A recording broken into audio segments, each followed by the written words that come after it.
Matt, awesome. Awesome. Thanks for coming. Yeah, no problem. It's good to be here. Super excited. So tell us a little bit more. So you started Beam. What was the idea behind it? When did you do it? How did that time-wise refer to where Twitch was? Absolutely. And then how did that lead to the acquisition by Microsoft?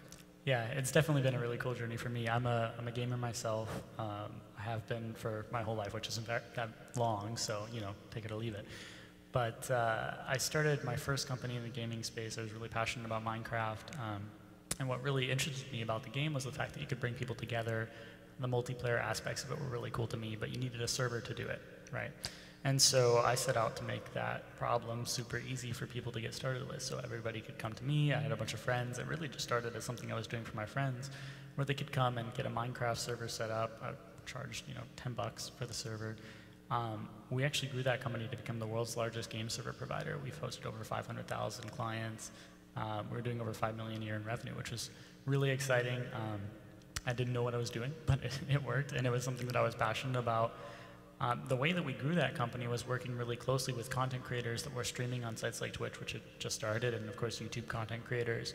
And I was a big Twitch fan. I still am today. I think there's a bunch of awesome people there.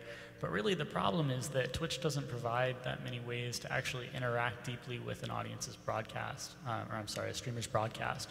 So if you're a viewer, you can be chatting, but it's difficult to actually feel like you're making a difference in the gameplay.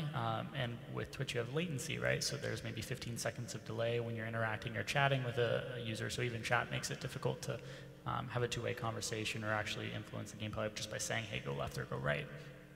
So it was a problem that was interesting to me. We took a bunch of our engineering team from MC Pro Hosting, which was the hosting company, and we set out to build a platform that we liked ourselves, that our content creators that we were friends with liked. We launched a platform called Beam in alpha in 2014. We iterated really closely based on community feedback. We started growing. We had about 100,000 people that participated in our alpha and beta, which is really exciting for us, coming from primarily, it's almost like a B2B style company at MC Pro to a very consumer-oriented company where we're iterating on a product based on the actual user's demands as opposed to Minecraft, where the players are the ones that are kind of indirectly isolated from us. So we didn't get as much feedback there. It was a very cool experience for me launching that company, and we just continued to grow it, building things that we wanted to see ourselves. And eventually we launched the platform with all of our interactive features, which allow you to actually go in and participate in gameplay by, say, choosing a streamer's weapon, creating enemies for them to fight, all kinds of cool stuff like that. We launched it in 2016. We won TechCrunch's Startup Battlefield competition. Cool. Did an awesome pitch there, which I was really excited about. It was my first time speaking publicly, and I was very surprised, but it worked well. Ton of awesome investor interest, but what really piqued our eyes, we were here in the Seattle area, and Microsoft was here. We had a meeting with Phil and the Xbox team, and there was just a very clear alignment between what we were doing and the things that Xbox was doing and their passion for gaming communities. And we decided to pursue an acquisition. And so 8 months after we launched in 2016, we announced the acquisition to Microsoft, and it's been a crazy ride since, launching built-in streaming right into Xbox and Windows 10. Those are things I never thought. I didn't think I'd ever be able to say those words, but it's very, very cool to just go press Windows G and you're streaming right to Mixer. We renamed the product so we could continue to grow it in more markets this May, and it's just been a wild ride. That's kind of the abridged version of the story, and I'm happy to answer questions or talk more about that. Cool. So why did you change the name from Beam to Mixer? It was really to grow the community in more markets. So we wanted to, Beam was primarily US based, and we couldn't do that. We couldn't grow it with that name. So we decided to rename, and I think the cool thing about it is that we have an entirely new brand with a .com domain name, which we used to have like a .pro. There were all kinds of things like that that were just small things where it was difficult to grow in other markets. Cool. So Twitch is pretty much the 800-pound gorilla in the segment today. Yeah. And since announcing Mixer, I think you got an amazing amount of buzz already. How are you planning to kind of compete with Twitch moving forward? What's kind of a strategy to attack them? Sure. I think the first thing is that there's more than enough room for two players, right? The market's growing extremely quickly, but really we have a very specific focus, which is on interactive gaming broadcasts, right? Where you have Twitch, which is We're eSports focused. We're all about the individual content creators, the individual community members that want to stream their game to their friends, get feedback from them, and continue to grow that community, of course. You know, you'll see broadcasts with thousands, even tens of thousands of viewers on Mixer, which is something I'm really excited about, being able to reach more people. But it's really about listening to those users in particular and building something that is laser focused on that particular product segment, and continuing to grow as the larger market grows. What are some of the key features that Mixer has, and which the other ones are lacking, and would, you know, potentially encourage other people that are currently on Twitch, YouTube, or maybe others to also start streaming on your platform? Yeah, so since alpha, our entire focus as it relates to new features has been about what our community wants to see. And so we started with latency. That was the first problem we knew we wanted to see, because it was a problem we had ourselves and definitely heard from the content creators that we had been working with. So on Mixer, you actually have less than 1 second of stream delay. And how does that compare to the other platforms? Twitch, they've been working well to get it down, but it's anywhere from maybe 7 to 20 seconds, depending on where you're at.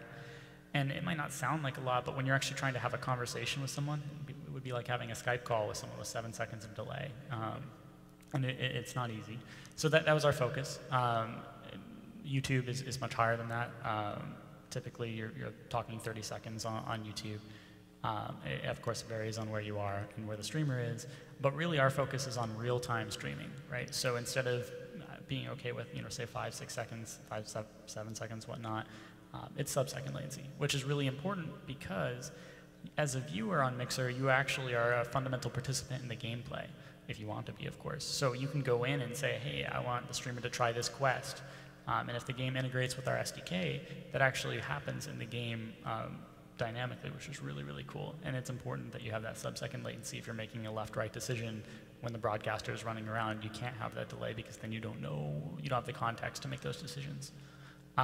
There's a lot of other really interesting things that we've done since the Microsoft acquisition. Co-streaming is a big one. So you have games that are like, have you played PlayerUnknown's Battlegrounds at all? Sure. It's basically a 4-player squad game. You drop down with 100 other people, and it's a deathmatch similar to like something like Hunger Games. And the cool thing about co-streaming is that you can have all 4 of your squad members broadcasting at the same time with all their perspectives on the same channel page. So you can see them all at once, switch between them. The broadcasters can configure how they look. We join all the chats together. And it's a really great way to experience those kinds of multiplayer games from all the different perspectives together. You could imagine a game where you have 2 different teams competing doing co-streaming. So if you're playing like League and you've got 2 different teams, you can see the different perspectives of those different team members on the same channel page in real time. That's a really cool one. But really, our focus since the acquisition has been all about getting Mixer in more places. The rename was part of that, but we also announced a lot of very cool features and new platform support along with the acquisition that I'm really excited about. So we just launched our Mixer Create app in beta, which allows you to stream from mobile, both iOS and Android, mobile games and mobile vlog-style Periscope stuff, which is very, very cool because gamers they do more than just playing games, right? So by being able to go in there and take your gaming community with you on the go with Mixer Create, it's opening up an entirely new way of producing content and of engaging your community regardless of where you are. And we've seen a bunch of very, very cool streams like that from conventions and people cooking, and someone got a tattoo and they let their viewers like participate in that, which was really interesting to see. And so that's just one way that's being used. The built-in Windows 10 and Xbox streaming integration is really exciting for us because if you have an Xbox or a Windows 10 PC, you're something like 3 clicks away from broadcasting, which is, it's dead simple. And so it gets more people on the platform, it gets more people interested in the art of streaming. And then of course you can go to more intricate tools and you can go expand your broadcast from there if you want.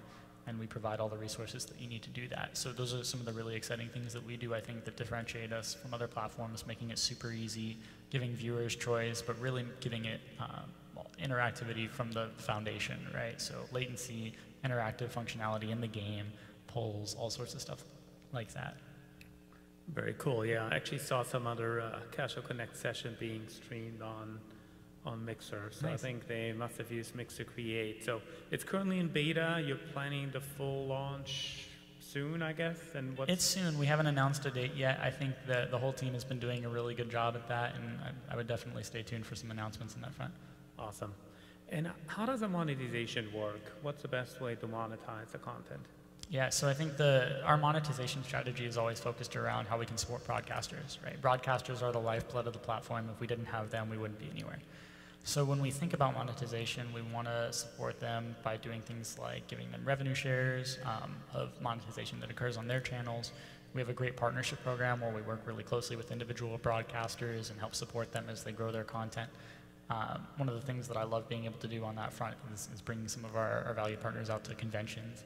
But really the core model is all about subscriptions and ad revenue, right? So you have a subscription where you can pay $6 a month to support a broadcaster. We take a cut of that. But you get all kinds of cool perks in that channel. So confetti goes off, the streamer calls out your name, everybody gets to see that. You get a custom cosmetic item in the chat. You earn things called sparks, which allow you to actually interact with the gameplay quicker, which is really interesting if you're watching an interactive stream, being able to go in there and have more of a say in the game because you've subscribed. That's the primary model. Of course, you've got advertising too, which is really important for our content creators. Yeah. Cool. So you offer developers a software development kit. We do. How does that work? What's offered and how's the integration? How does that all work? Yeah, so we have a couple different software developer kits depending on what you want to do with the platform, right? We're an open platform, so anybody can go and take our SDKs and take our tools and integrate it with their games, integrate it with their streaming tools for that low latency streaming, which is really important. Now we've seen a lot of really great uptick there, specifically on the streaming side. The biggest tools like XSplit and OBS support Mixer built in, which is awesome. And they've been great partners as we work to bring latency down across the board. With our interactive SDK in particular, though, you can do some really exciting things. We just announced interactive V2 at GDC. I guess just isn't really true. Time flies nowadays. It was in March. It's really exciting for us because we are giving the tools for any game developer to create really rich streaming first games. So I can go in and build a game that's fundamentally based around broadcasters streaming it and build an audience through that. And it's a really exciting way to do game development, and it's a really exciting way to watch it and interact with streams. Any advice you would give any of the game developers here? I mean, I think the biggest thing is to listen to your community. Everybody says it. I think everybody does some form of it, but you really have to go in and consider exactly what you're doing around that, because it's easy to get feedback maybe as kind of a hive mind, but speaking with individual users, working with users on an individual basis to fundamentally shape what you do at very early stages of the game development process, I think is really important. At the same time, I would also kind of add a counter to that you do want to make sure that you go into it with a really solid vision, right? Because everybody's got all kinds of ideas for what they want to see. So when we started developing Beam, we knew that we wanted to build an interactive live streaming platform for those community-focused broadcasters. And we get a bunch of people asking us about eSports and things like that. And we do eSports today, and it's interesting content. But really, from the very beginning, the focus from a platform and a product standpoint was all about those communities. And I think that's part of why we're successful today. Very cool. So you also, obviously, can stream mobile games. Some of the other platforms don't support that today. Yeah. How important is that today, and how do you see that develop? I think it's becoming increasingly important. Ultimately, as a platform, our goal is to give broadcasters choice in the tools that they need to stream what they want, and so we'll follow that. But what we do with Mixer Create is it's pretty interesting. We've seen some exciting streams from that, primarily from the vlogging standpoint, right? So I'm walking around a convention, showing people what I'm working on, things like that. The creative style broadcast where I'll be making a pizza and I'll be talking about games or things like that. It sounds crazy, but it's awesome. As it relates to mobile game streaming, it's super simple on Android. You can broadcast pretty much any game because you can screen cap and broadcast the whole experience, your whole phone. On iOS, it's a little bit more difficult because the games have to integrate with Replay Kit. We're seeing more and more games adopt that, but it's honestly still a little bit slower than we'd like. One of the cool things is that Apple is working on, or at least has teased, broadcasting built into iOS 11. So you can actually screen cap the entire experience on iOS 11. And that's something that we're excited about, giving broadcasters more tools to do that. So definitely excited to see that. What are some of the most popular games or any other content on Mixer today? You see a huge variety of different games, which is something I'm really excited about. If you go to mixer.com, you can scroll through. There's hundreds of different games being played, streamed at any given time, which is really cool. There's a couple that really excite me personally. PlayerUnknown's Battlegrounds is one of them. I'm a huge fan of the Hunger Games style gameplay. Minecraft is also a big one because of all the interactive features. So being able to go in and blow up a streamer's house or help them rebuild one, you kind of have that ebb and flow, which is really exciting to watch. And so Minecraft is another big one. But really, the number of games that people are playing and the different types of games and the different things that they're doing with those games, I think is endless, and you always see something different. So definitely check it out. What about non-gaming content or not gameplay? I think I read you had launched this Mixer Channel 1, which is probably game related, but it's not gameplay by itself. What do you currently support, and how do you see that develop over time? Our rules are pretty open, and like I said earlier, gamers do more than just sitting in front of their computer playing games, and so I think being able to capture that and foster those communities outside of just the game is a really cool thing for us. What is Mixer Channel 1? What is it? Yeah, so Mixer Channel 1 is a produced content channel where we, highlight awesome broadcasters from the community. So when we have streamers that are working on exciting things, we'll feature them there. And B, we have a lot of really cool first-party content. So shows that we put on, tips and tricks shows. There's actually one going on right now. You can go check it out. We help broadcasters build more things. Really, it's an entryway for new users, new viewers, new broadcasters, new developers that are coming to the platform to understand what we're all about, and whether that's supporting and featuring existing broadcasters on the platform or doing our own occasional shows on there. I think it's a great way for us to help onboard new users and make them feel like they're a part of our community. You'll see there's always people sitting in the chat rooms there, ready and willing to help anybody and everybody. So I think that's a really cool aspect of it. Awesome. What are kind of your audience goals out in the future? Kind of, there's certain numbers in mind, you want to reach that, or? I think from the very beginning, it hasn't really been as much about the numbers and more so about the communities that we're building. I think what we've been doing with the Xbox integration, with the Windows 10 integration, we've seen crazy awesome growth. And if you look at the platform, if you're a user, I think that's something that's super exciting for you. But really, it's all about continuing to help foster that very community-oriented experience, even in, I guess the word might be in spite of the growth, right? Because it can be hard as communities grow to keep things feeling connected and keep people feeling united around this goal of making streaming interactive. And so that's really how we focus. So we're doing things around chat moderation, we're doing things around the interactive platform, getting more games on board, working with broadcasters directly to help kind of be the focal point to look to as to kind of the kinds of communities that we want to build. So those partner broadcasters we work really closely with, helping them ward off trolls, helping them build the kinds of streaming experiences that they want to see. And so those are things that are big focuses for us. What's your view and outlook on the eSports space, as well as the leagues that have developed? And there's also a lot of activity in the space. You've just BAMTech did a huge deal with Riot Games and so on. What's your view and where we are today and where is that going? I think esports is cool. We're still really, really early on, right? I mean, if you look at, one of the things that I'm particularly excited about, if you look at traditional sports, since they're delivered primarily, or at least historically, primarily via cable TV and set-top boxes, there's not as much opportunity to actually get in there and get in-depth statistics and actually be a part of that kind of gameplay. And I think that as esports continues to evolve, you're going to see a lot more of viewers becoming fundamental parts of the experience, not just watching, but actually participating in the esports, being able to drill down and see player statistics, the ones that you want to see, and not just the ones that they're showing, and actually get better at the game yourself through those things. I think that's going to be one really interesting and unique aspect of esports because it's delivered over the internet, and all the challenges, but also possibilities that entails. Cool. What's your vision for Mixer over the next couple of years? Like I said, I want to continue to grow, focusing on those communities, right? So my vision really involves us scaling the way that we accept feedback, scaling the way that we develop product, such that with all these new awesome Mixer Create apps, all the new Xbox stuff that we're working on, we still maintain that North Star of broadcasters. I think that's a really important thing, and it's not something that you can just sit back and say, oh, we're doing it. You actually have to go in and make a concerted effort to do it. You have to build tools, you have to bake it into your development process, and you have to do things differently in an effort to cater to those users from the start. And so that's something that I'm really excited about scaling. From a product standpoint, you're going to see more interactive games. That's the most obvious thing. You know, as game developers, there's a little bit of a longer lead there, but you're going to start seeing more and more games supporting this kind of stream-first functionality, and we're at the forefront of that, and we want to continue to be. And so those are ways that I'm excited to see it expand. Awesome. Very, very insightful. Thank you.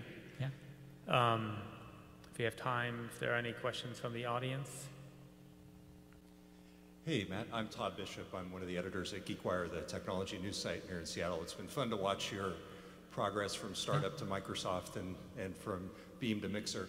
Yeah. I'm curious how you look at Amazon's Twitch and whether you see an opportunity to break out, given that they sort of have the mind share in the overall streaming market. Do you try to differentiate yourself from them, and how do you look at that overall competition? Yeah, I think that my perspective is a little bit unique in that I started on Twitch, right? And I think it's really important to respect the communities that are there and the platform that they're building. But ultimately, I want Mixer to be the best place to broadcast your content regardless of what you're streaming. And I think we're doing a good job of that, and we're continuing to see growth through it. I think, like I said, in terms of our content acquisition strategy, being very respectful and cognizant of the communities that are being built there is really important. And so we're doing a lot with natural and viral growth, and the product speaks for itself. In that regard, we get tons of huge broadcasters on board just because they like the product. And I'm excited to see more, and definitely keep an eye out for more people coming over. But I don't personally think of it as much about competition, but in reality, it sort of is. I think that our North Star is always going to be those interactive broadcasters and continuing to build features for them and socialize what we're doing with them. Hi, my question is one of my friend, he used to partner with you guys. Awesome. He have some games that Microsoft was really highly involved, but somehow he told me that you guys, they lose the interest. So is there anything, is there any kind of action you guys are taking to improve these apps and game integration with the, Microsoft or not? I'm not sure I totally understand the question. Do you have any kind of targets that, I know it's, right now the big market is, Google and app. So Microsoft have a very, very limited market. Are you guys have any plan to increase that market, user market for that or not? I can't speak as much to Microsoft's broader ambitions. I'm really focused on Mixer and what we're doing there. I think that if you look at what we're doing with our Interactive 2 SDKs, making it super, it's basically dead simple to integrate Mixer with your game. I think that doing that makes it much easier and helps improve those relationships. But I couldn't speak to maybe the broader ambition. I'm sure it's there, but that's all I have to say. Okay. To get to low latency, physically there's a speed of light. So in terms of sort of data centers, what kind of capacity do you need to build the data centers geographically to be able to support sub-second streaming? That's an awesome question. So we were very lucky to run the world's largest game server provider very early on, because it meant that we had existing points of presence in something like 24 different data centers all over the world. And having the data centers is one thing. The interesting thing about what we do is really all about the underlying transports that are used to deliver video, the recovery mechanisms that we use when there are network faults, and then the way that we redistribute traffic between our ingest systems and the distribution systems to actually serve that traffic to the video or to the viewers. So that whole stack is almost completely in-house, almost completely proprietary. Which is something that we're really proud of building. We're the first, as far as I'm aware, company to do low latency, large scale streaming. If you look at what we did with E3, we had 200,000 concurrent people watching E3 in 4K, maybe not 200,000 in 4K, but we were offering it in 4K. And that pipeline held up really well. Of all things, the chat was actually the one thing that had a little bit of trouble at that scale. But those aren't fundamental problems. Those are things that we've worked through, and we're always iterating on that. But it's all about just continuing to work through trial and error. It's something that is very new. We use technology called WebRTC to do video delivery in the browsers, which is a very, very new technology. It hasn't even been fully standardized yet, but it does exist in most browsers. And there's libraries to do it on mobile, for example. And so we've definitely been pioneers in that community, and we help wherever we can to help foster that. And it's been a really exciting journey for us, going from my personal background. I didn't know much of anything in video streaming, and I think that's actually a blessing in disguise, because it means that you can start fresh, right? And you can look at ways that you can improve the systems fundamentally, because you're kind of naive to everything else that everybody else has been doing. And it's worked well for us. I have an awesome team. Stefan, who's our principal video engineer on the FTL side, does an awesome job at what he does, and we've got a great team with him that continues to integrate that in more technologies, more browsers, and get it to more people. Okay, so last technical question. How much of the processing is actually done on the client and versus the server in terms of compression on one side? In which case, if you're a mobile device, if you're doing a lot of compression, is it going to drain your battery life a little bit more by doing that work before sending it to the server? So the great thing is we use H.264 for our video delivery, which has hardware acceleration and for both playback and encode pretty much everywhere. So we're using the hardware encoders on devices for things like Mixer Create. We're using the hardware decoders wherever they're available, which is pretty much everywhere. So it doesn't use materially more battery life or bandwidth than other platforms, which is really great. The underlying compression and such is the same as what's being used. It's more so about the transport and the way that we deliver the video that makes it unique. Perfect, thank you. Yeah, no problem. Cool. With that, let's give Matt a hand for the super insightful talk. Awesome. Thank you, guys. I appreciate it. Thank you.